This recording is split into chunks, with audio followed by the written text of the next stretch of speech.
Chapter 10 of Jungle Tales of Tarzan. This recording is in the public domain. Jungle Tales of Tarzan by Edgar Burroughs. Chapter 10 The Battle for Teeka. The day was perfect. A cool breeze tempered the heat of the equatorial sun. Peace had reigned within the tribe for weeks, and no alien enemy had trespassed upon its preserves from without. To the ape mind all this was sufficient evidence that the future would be identical with the immediate past, that utopia would persist. The sentinels, now from habit become a fixed tribal custom, either relaxed their vigilance or entirely deserted their posts as the whim seized them. The tribe was far scattered in search of food. Thus may peace and prosperity undermine the safety of the most primitive community, even as it does that of the most cultured. Even the individuals became less watchful and alert, so that one might have thought Numa and Sabor and Sheeta entirely deleted from the scheme of things. The shes and the balus roamed unguarded through the sullen jungle, while the greedy males foraged far afield, and thus it was that Teeka and Gazan, her balu, hunted upon the extreme southern edge of the tribe with no great male near them. Still farther south there moved through the forest a sinister figure, a huge bull ape, maddened by solitude and defeat. A week before he had contended for the kingship of a tribe far distant, and now, battered and still sore, he roamed the wilderness an outcast. Later he might return to his own tribe and submit to the will of the hairy brute he had attempted to dethrone, but for the time being he dared not do so, since he had sought not only the crown but the wives as well of his lord and master. It would require an entire moon at least to bring forgetfulness to him he had wronged, and so Toog wandered a strange jungle, grim, terrible, hate-filled. It was in this mental state that Toog came unexpectedly upon a young she feeding alone in the jungle, a stranger she, lithe and strong and beautiful beyond compare. Toog caught his breath and slunk quickly to one side of the trail where the dense foliage of the tropical underbrush concealed him from Teeka while permitting him to feast his eyes upon her loveliness. But not alone were they concerned with Teeka. They roved the surrounding jungle in search of the bulls and cows and balus of her tribe, though principally for the bulls. When one covets a she of an alien tribe, one must take into consideration the great, fierce, hairy guardians, who seldom wander far from their wards and who will fight a stranger to death in protection of the mate or offspring of a fellow, precisely as they would fight for their own. Toog could see no sign of any ape other than the strange she and a young balu playing near by. His wicked, bloodshot eyes half closed as they rested upon the charms of the former. As for the balu, one snap of those great jaws upon the back of its little neck would prevent it from raising any unnecessary alarm. Toog was a fine, big male, resembling in many ways Teeka's mate, Taug. Each was in his prime, and each was wonderfully muscled, perfectly fanged, and as horrifyingly ferocious as the most exacting and particular she could wish. Had Toog been of her own tribe, Teeka might as readily have yielded to him as to Taug when her mating time arrived; but now she was Taug's, and no other male could claim her without first defeating Taug in personal combat. And even then Teeka retained some rights in the matter. If she did not favor a correspondent, she could enter the lists with her rightful mate and do her part toward discouraging his advances, a part, too, which would prove no mean assistance to her lord and master, for Teeka, even though her fangs were smaller than a male's, could use them to excellent effect. Just now Teeka was occupied in a fascinating search for beetles, to the exclusion of all else. She did not realize how far she and Gazan had become separated from the balance of the tribe, nor were her defensive senses upon the alert as they should have been. Months of immunity from danger under the protecting watchfulness of the sentries, which Tarzan had taught the tribe to post, had lulled them all into a sense of peaceful security based on that fallacy which has wrecked many enlightened communities in the past and will continue to wreck others in the future, that because they have not been attacked they never will be. Toog, having satisfied himself that only the she and her balu were in the immediate vicinity, crept stealthily forward. Teeka's back was toward him when he finally rushed upon her; but her senses were at last awakened to the presence of danger, and she wheeled to face the strange bull just before he reached her. Toog halted a few paces from her. His anger had fled before the seductive feminine charms of the stranger. He made conciliatory noises, a species of clucking sound with his broad, flat lips that were, too, not greatly dissimilar to that which might be produced in an osculatory solo. But Teeka only bared her fangs and growled. Little Gazan started to run toward his mother, but she warned him away with a quick "Kreeg," telling him to run high into a tall tree. Evidently Teeka was not favorably impressed by her new suitor. Toog realized this and altered his methods accordingly. He swelled his giant chest, beat upon it with his calloused knuckles, and swaggered to and fro before her. "I am Toog," he boasted. "Look at my fighting fangs. Look at my great arms and my mighty legs. With one bite I can slay your biggest bull. Alone I have slain Sheeta. I am Toog. Toog wants you." Then he waited for the effect, nor did he have long to wait. Teeka turned with a swiftness which belied her great weight and bolted in the opposite direction. Toog, with an angry growl, leaped in pursuit, but the smaller, lighter female was too fleet for him. He chased her for a few yards and then, foaming and barking, he halted and beat upon the ground with his hard fists. From the tree above him little Gazan looked down and witnessed the stranger bull's discomfiture.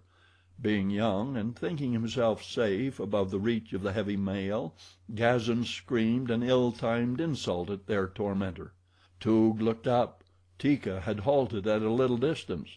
She would not go far from her balu. That Toog quickly realized and as quickly determined to take advantage of.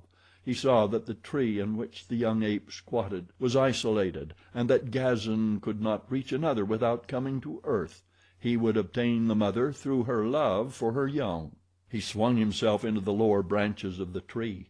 Little Gazan ceased to insult him. His expression of deviltry changed to one of apprehension, which was quickly followed by fear as Toog commenced to ascend toward him. Teeka screamed to Gazan to climb higher, and the little fellow scampered upward among the tiny branches which would not support the weight of the great bull; but nevertheless Toog kept on climbing. Teeka was not fearful. She knew that he could not ascend far enough to reach Gazan, so she sat at a little distance from the tree and applied jungle opprobrium to him. Being a female, she was a past master of the art. But she did not know the malevolent cunning of Toog's little brain. She took it for granted that the bull would climb as high as he could toward Gazan, and then, finding that he could not reach him, resume his pursuit of her, which she knew would prove equally fruitless. So sure was she of the safety of her balu and her own ability to take care of herself that she did not voice the cry for help which would soon have brought the other members of the tribe flocking to her side. Toog slowly reached the limit to which he dared risk his great weight to the slender branches. Gazan was still 15 feet above him. The bull braced himself and seized the main branch in his powerful hands. Then he commenced shaking it vigorously. Teeka was appalled. Instantly she realized what the bull proposed. Gazan clung far out upon a swaying limb. At the first shake he lost his balance, though he did not quite fall, clinging still with his 4 hands. But Toog redoubled his efforts. The shaking produced a violent snapping of the limb to which the young ape clung. Teeka saw all too plainly what the outcome must be, and forgetting her own danger in the depth of her mother love, rushed forward to ascend the tree and give battle to the fearsome creature that menaced the life of her little one. But before ever she reached the bole, Toog had succeeded, by violent shaking of the branch, to loosen Gazan's hold. With a cry the little fellow plunged down through the foliage, clutching futilely for a new hold, and alighted with a sickening thud at his mother's feet, where he lay silent and motionless. Moaning, Teeka stooped to lift the still form in her arms, but at the same instant Toog was upon her. Struggling and biting, she fought to free herself, but the giant muscles of the great bull were too much for her lesser strength. Toog struck and choked her repeatedly until finally, half unconscious, she lapsed into quasi submission. Then the bull lifted her to his shoulder and turned back to the trail toward the south from whence he had come. Upon the ground lay the quiet form of little Gazan. He did not moan. He did not move. The sun rose slowly toward meridian. A mangy thing, lifting its nose to scent the jungle breeze, crept through the underbrush. It was Dango, the hyena. Presently its ugly muzzle broke through some nearby foliage and its cruel eyes fastened upon Gazan. Early that morning Tarzan of the Apes had gone to the cabin by the sea, where he passed many an hour at such times as the tribe was ranging in the vicinity. On the floor lay the skeleton of a man. All that remained of the former Lord Greystoke lay as it had fallen some 20 years before, when Kerchak, the great ape, had thrown it lifeless there. Long since had the termites and the small rodents picked clean the sturdy English bones. For years Tarzan had seen it lying there, giving it no more attention than he gave the countless thousand bones that strewed his jungle haunts. On the bed another, smaller skeleton reposed, and the youth ignored it as he ignored the other. How could he know that the one had been his father, the other his mother? The little pile of bones in the rude cradle, fashioned with such loving care by the former Lord Greystoke, meant nothing to him. That one day that little skull was to help prove his right to a proud title was as far beyond his ken as the satellites of the sons of Orion. To Tarzan they were bones, just bones. He did not need them, for there was no meat left upon them, and they were not in his way, for he knew no necessity for a bed, and the skeleton upon the floor he easily could step over. Today he was restless. He turned the pages first of one book and then of another. He glanced at pictures which he knew by heart and tossed the books aside. He rummaged for the 1000th time in the cupboard. He took out a bag which contained several small, round pieces of metal. He had played with them many times in the years gone by, but always he replaced them carefully in the bag, and the bag in the cupboard, upon the very shelf where first he had discovered it. In strange ways did heredity manifest itself in the ape man. Come of an orderly race, he himself was orderly without knowing why. The apes dropped things wherever their interest in them waned, in the tall grass or from the high-flung branches of the trees. What they dropped they sometimes found again by accident. But not so the ways of Tarzan. For his few belongings he had a place, and scrupulously he returned each thing to its proper place when he was done with it. The round pieces of metal in the little bag always interested him. Raised pictures were upon either side, the meaning of which he did not quite understand. The pieces were bright and shiny. It amused him to arrange them in various figures upon the table. Hundreds of times had he played thus. Today, while so engaged, he dropped a lovely yellow piece, an English sovereign, which rolled beneath the bed where lay all that was mortal of the once beautiful Lady Alice. True to form, Tarzan at once dropped to his hands and knees and searched beneath the bed for the lost gold piece. Strange as it might appear, he had never before looked beneath the bed. He found the gold piece, and something else he found, too, a small wooden box with a loose cover.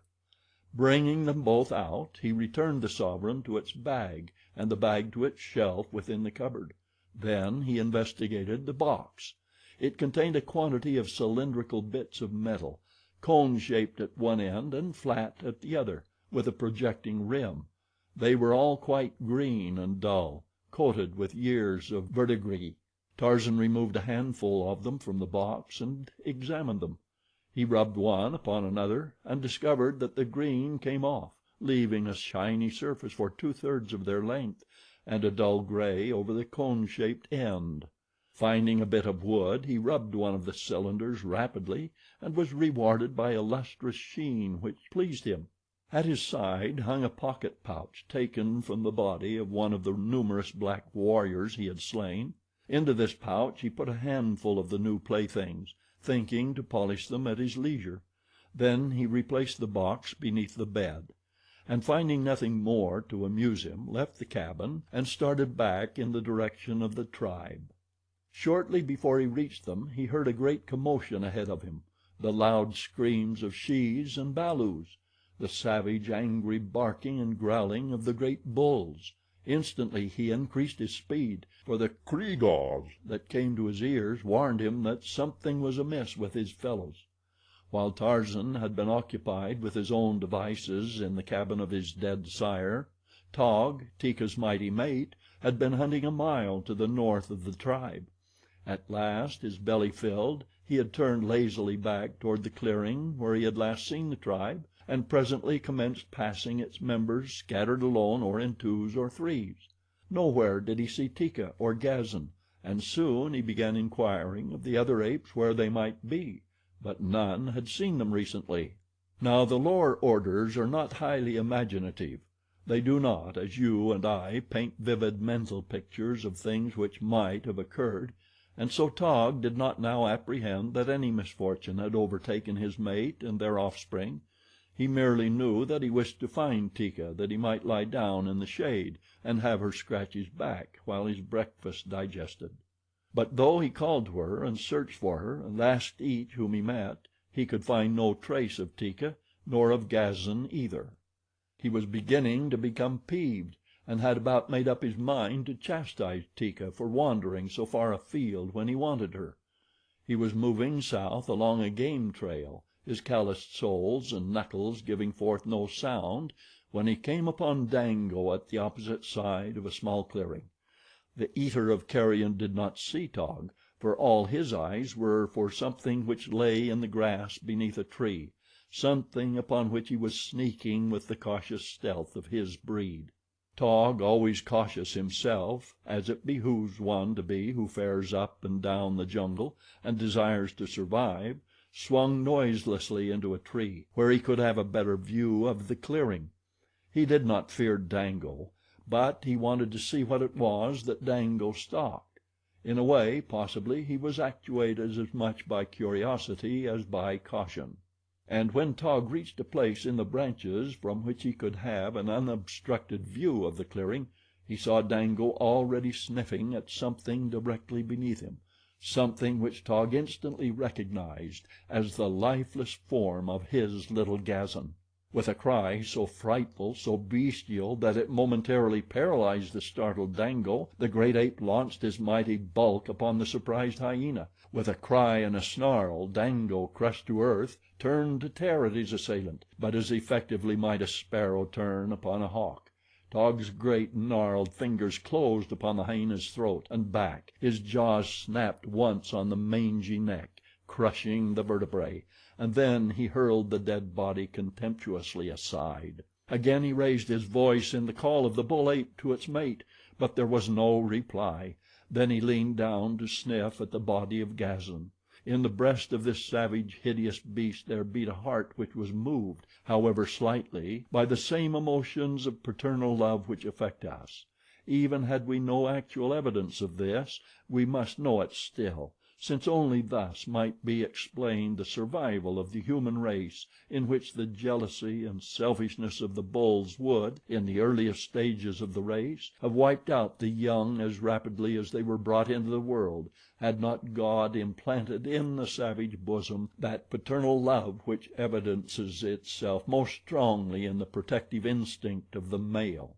In Taug the protective instinct was not alone highly developed, but affection for his offspring as well, for Taug was an unusually intelligent specimen of these great manlike apes which the natives of the Gobi speak of in whispers, but which no white man ever had seen, or if seeing, lived to tell of, until Tarzan of the Apes came among them.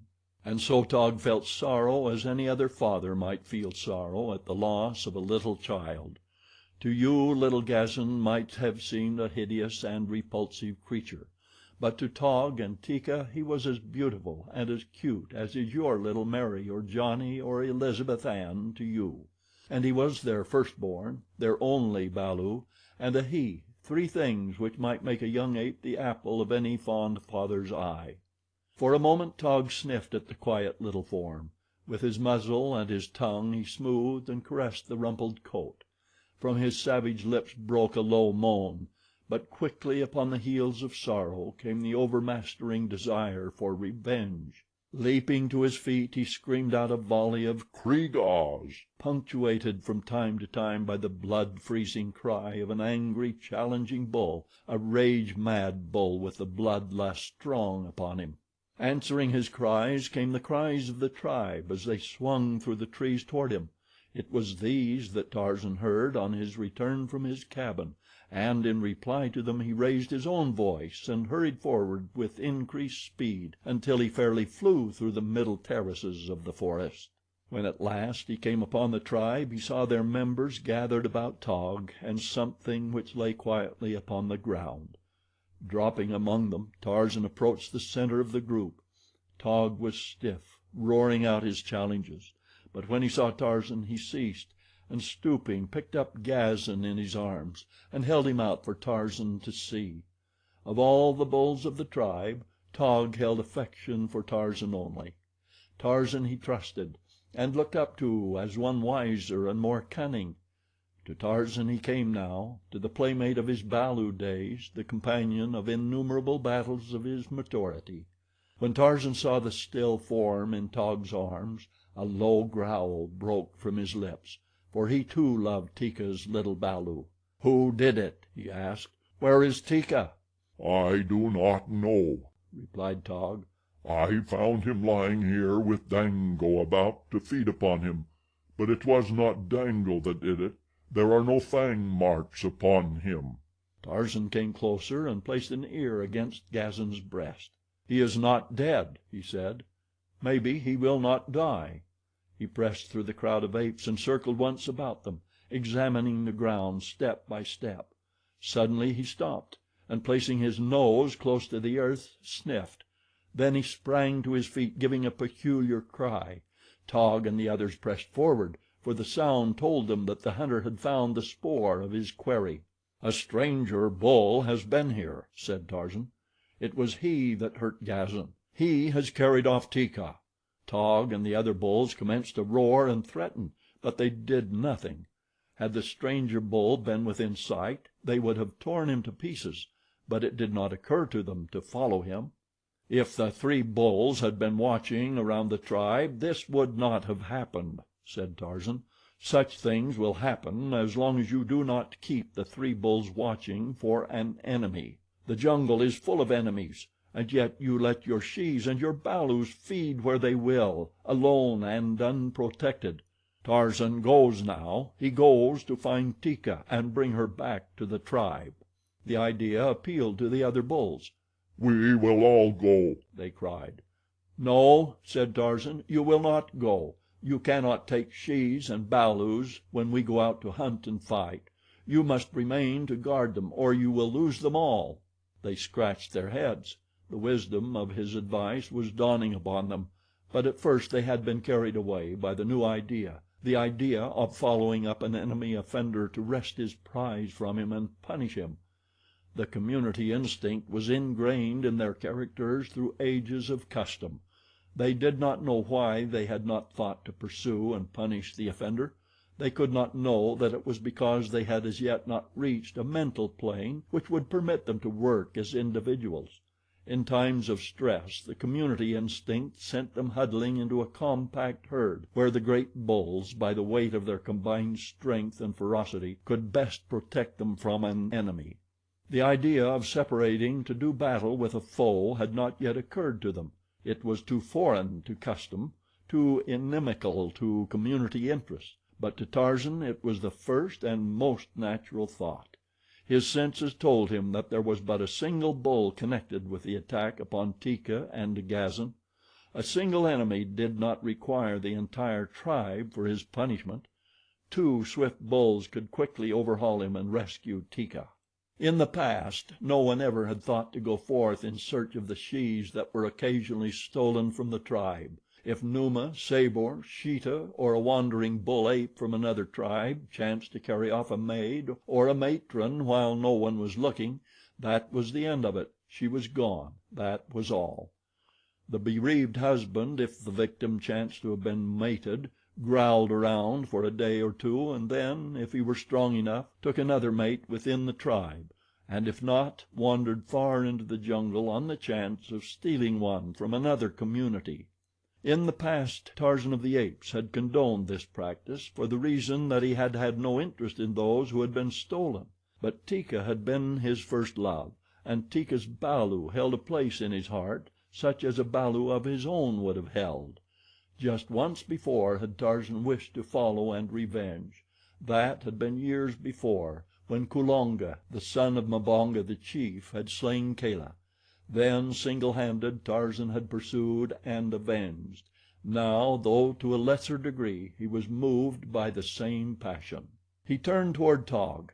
"Leave Gazan with Mumga," he said. "She is old and her fangs are broken and she is no good, but she can take care of Gazan until we return with Teeka, and if Gazan is dead when we come back," he turned to address Mumga, "I will kill you too." "Where are we going?" asked Taug. "We are going to get Teeka," replied the ape man, "and kill the bull who has stolen her. Come." He turned again to the spoor of the stranger bull, which showed plainly to his trained senses, nor did he glance back to note if Taug followed. The latter laid Gazan in Mumga's arms with a parting, "If he dies, Tarzan will kill you," and he followed after the brown-skinned figure that already was moving at a slow trot along the jungle trail. No other bull of the tribe of Kerchak was so good a trailer as Tarzan, for his trained senses were aided by a high order of intelligence. His judgment told him the natural trail for a quarry to follow, so that he need but note the most apparent marks upon the way, and today the trail of Toog was as plain to him as type upon a printed page to you or me. Following close behind the lithe figure of the ape man came the huge and shaggy bull ape. No words passed between them. They moved as silently as two shadows among the myriad shadows of the forest. Alert as his eyes and ears was Tarzan's patrician nose. The spoor was fresh, and now that they had passed from the range of the strong ape odor of the tribe, he had little difficulty in following Toog and Teeka by scent alone. Teeka's familiar scent spoor told both Tarzan and Taug that they were upon her trail, and soon the scent of Toog became as familiar as the other. They were progressing rapidly when suddenly dense clouds overcast the sun. Tarzan accelerated his pace. Now he fairly flew along the jungle trail, or where Toog had taken to the trees followed nimbly as a squirrel along the bending, undulating pathway of the foliage branches, swinging from tree to tree as Toog had swung before them, but more rapidly because they were not handicapped by a burden such as Toog's. Tarzan felt that they must be almost upon the quarry, for the scent spoor was becoming stronger and stronger, when the jungle was suddenly shot by livid lightning, and a deafening roar of thunder reverberated through the heavens and the forest until the earth trembled and shook. Then came the rain, not as it comes to us of the temperate zones, but as a mighty avalanche of water, a deluge which spilled tons instead of drops upon the bending forest giants and the terrified creatures which haunt their shade. And the rain did what Tarzan knew that it would do. It wiped the spoor of the quarry from the face of the earth. For a half hour the torrents fell, then the sun burst forth, jewelling the forest with a million scintillant gems. But today the ape man, usually alert to the changing wonders of the jungle, saw them not. Only the fact that the spoor of Teeka and her abductor was obliterated found lodgment in his thoughts. Even among the branches of the trees there are well-worn trails, just as there are trails upon the surface of the ground, but in the trees they branch and cross more often, since the way is more open than among the dense undergrowth at the surface. Along one of these well-marked trails Tarzan and Taug continued after the rain had ceased, because the ape man knew that this was the most logical path for the thief to follow. But when they came to a fork they were at a loss. Here they halted while Tarzan examined every branch and leaf which might have been touched by the fleeing ape. He sniffed the bole of the tree, and with his keen eyes he sought to find upon the bark some sign of the way the quarry had taken. It was slow work, and all the time Tarzan knew the bull of the alien tribe was forging steadily away from them, gaining precious minutes that might carry him to safety before they could catch up with him. First along one fork he went, and then another, applying every test that his wonderful jungle craft was cognizant of, but again and again he was baffled, for the scent had been washed away by the heavy downpour in every exposed place.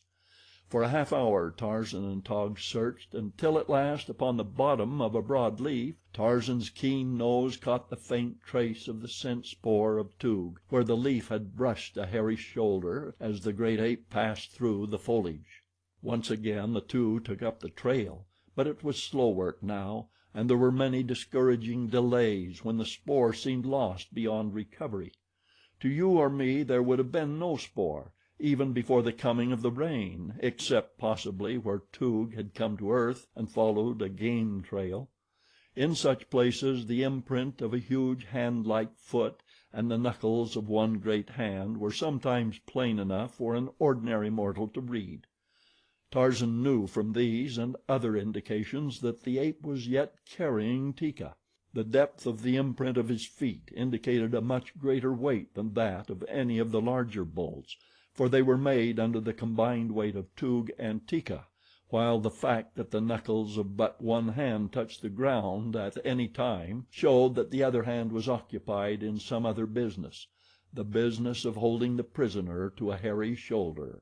Tarzan could follow in sheltered places the changing of the burden from one shoulder to another, as indicated by the deepening of the foot imprint upon the side of the load, and the changing of the knuckle imprints from one side of the trail to the other.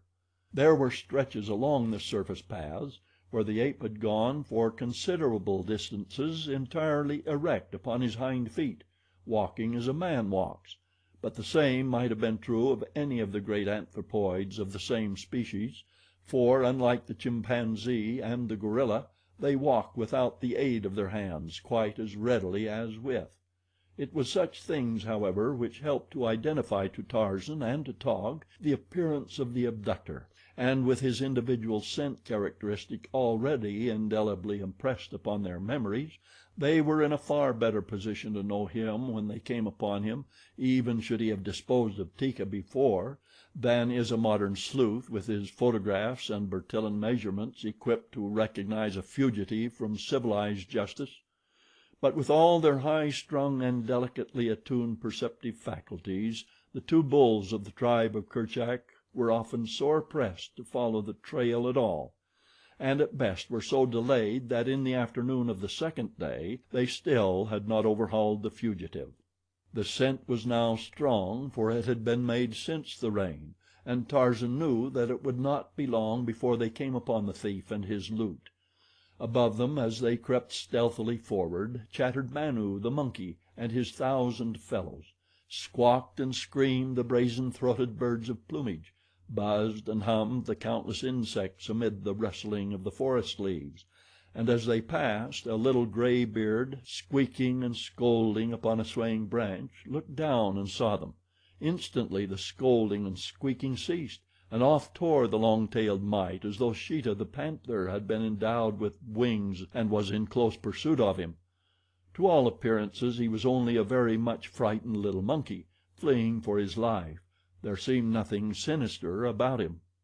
And what of Teeka during all this time? Was she at last resigned to her fate, and accompanying her new mate in the proper humility of a loving and tractable spouse? A single glance at the pair would have answered these questions to the utter satisfaction of the most captious.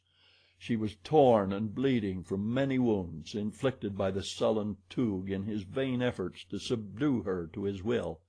And Toog, too, was disfigured and mutilated, but with stubborn ferocity he still clung to his now useless prize. On through the jungle he forced his way in the direction of the stamping ground of his tribe. He hoped that his king would have forgotten his treason, but if not, he was still resigned to his fate. Any fate would be better than suffering longer the sole companionship of this frightful she. and then, too, he wished to exhibit his captive to his fellows. Maybe he could wish her on the king. It is possible that such a thought urged him on. At last they came upon two bulls feeding in a park-like grove, a beautiful grove dotted with huge boulders half embedded in the rich loam, mute monuments possibly to a forgotten age when mighty glaciers rolled their slow course where now a torrid sun beats down upon a tropic jungle. The two bulls looked up, bearing long fighting fangs, as Toog appeared in the distance. The latter recognized the two as friends. "It is Toog," he growled. "Toog has come back with a new she." The apes waited his nearer approach. Teeka turned a snarling, fanged face toward them. She was not pretty to look upon, yet through the blood and hatred upon her countenance they realized that she was beautiful, and they envied Toog. Alas, they did not know Teeka. As they squatted, looking at one another, there raced through the trees toward them a long-tailed little monkey with gray whiskers. He was a very excited little monkey when he came to a halt upon the limb of a tree directly overhead. "Two strange bulls come," he cried. "One is a Mangani, the other a hideous ape without hair upon his body. They follow the spoor of Toog. I saw them." The four apes turned their eyes backward along the trail Toog had just come. Then they looked at one another for a minute. "Come," said the larger of Toog's two friends. "We will wait for the strangers in the thick bushes beyond the clearing." He turned and waddled away across the open place, the others following him. The little monkey danced about, all excitement. His chief diversion in life was to bring about bloody encounters between the larger denizens of the forest, that he might sit in the safety of the trees and witness the spectacles. He was a glutton for gore, was this little whiskered gray monkey, so long as it was the gore of others. A typical fight fan was the graybeard. The apes hid themselves in the shrubbery beside the trail along which the two stranger bulls would pass. Teeka trembled with excitement. She had heard the words of Manu, and she knew that the hairless ape must be Tarzan, while the other was doubtless Taug. Never in her wildest hopes had she expected succor of this sort. Her one thought had been to escape and find her way back to the tribe of Kerchak; but even this had appeared to her practically impossible, so closely did Toog watch her.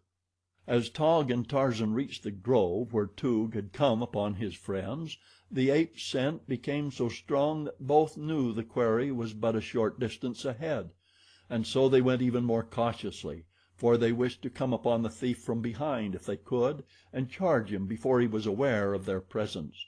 That a little gray-whiskered monkey had forestalled them they did not know, nor that three pairs of savage eyes were already watching their every move and waiting for them to come within reach of itching paws and slavering jowls.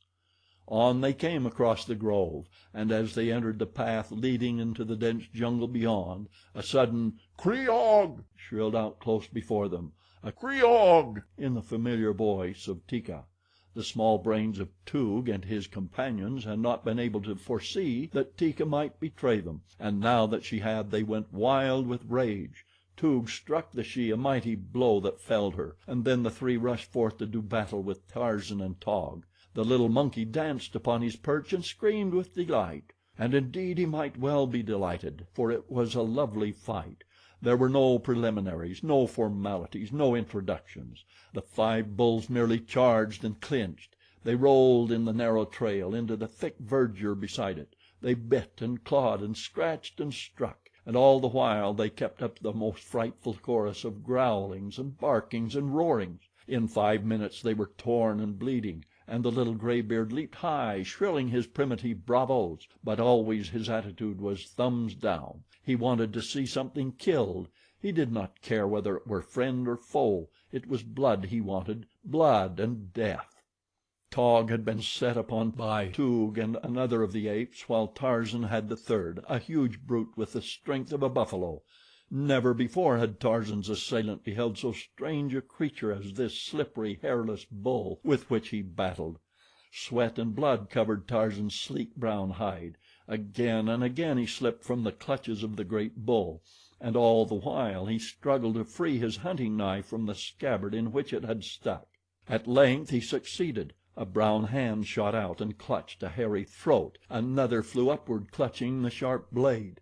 3 swift, powerful strokes and the bull relaxed with a groan, falling limp beneath his antagonist. Instantly Tarzan broke from the clutches of the dying bull and sprang to Taug's assistance. Toog saw him coming and wheeled to meet him. In the impact of the charge Tarzan's knife was wrenched from his hand, and then Toog closed with him. Now was the battle even, 2 against 2, while on the verge Teeka, now recovered from the blow that had felled her, slunk waiting for an opportunity to aid. She saw Tarzan's knife and picked it up. She never had used it, but knew how Tarzan used it. Always had she been afraid of the thing which dealt death to the mightiest of the jungle people with the ease that Tantor's great tusks dealt death to Tantor's enemies. She saw Tarzan's pocket pouch torn from his side, and with the curiosity of an ape that even danger and excitement cannot entirely dispel, she picked this up too. Now the bulls were standing. The clinches had been broken. Blood streamed down their sides. Their faces were crimsoned with it. Little Graybeard was so fascinated that at last he had even forgotten to scream and dance, but sat rigid with delight in the enjoyment of the spectacle. Back across the grove Tarzan and Taug forced their adversaries. Teeka followed slowly. She scarce knew what to do. She was lame and sore and exhausted from the frightful ordeal through which she had passed, and she had the confidence of her sex in the prowess of her mate and the other bull of her tribe. They would not need the help of a she in their battle with these 2 strangers. The roars and screams of the fighters reverberated through the jungle, awakening the echoes in the distant hills. From the throat of Tarzan's antagonist had come a score of "Kreogs!" and now from behind came the reply he had awaited. Into the grove, barking and growling, came a score of huge bull apes, the fighting men of Toog's tribe. Teeka saw them first and screamed a warning to Tarzan and Taug. Then she fled past the fighters toward the opposite side of the clearing, fear for a moment claiming her. Nor can one censure her after the frightful ordeal from which she was still suffering. Down upon them came the great apes. In a moment Tarzan and Taug would be torn to shreds. That would later form the piece de resistance of the savage orgy of a Dum Dum. Teeka turned to glance back. She saw the impending fate of her defenders, and there sprung to life in her savage bosom the spark of martyrdom that some common forebear had transmitted alike to Teeka, the wild ape, and the glorious women of a higher order who have invited death for their men. With a shrill scream she ran toward the battlers, who were rolling in a great mass at the foot of one of the huge boulders which dotted the grove. But what could she do? The knife she held she could not use to advantage because of her lesser strength. She had seen Tarzan throw missiles, and she had learned this with many other things from her childhood playmate. She sought for something to throw, and at last her fingers touched upon the hard objects in the pouch that had been torn from the ape man. Tearing the receptacle open, she gathered a handful of shiny cylinders, heavy for their size they seemed to her, and good missiles. With all her strength she hurled them at the apes battling in front of the granite boulder.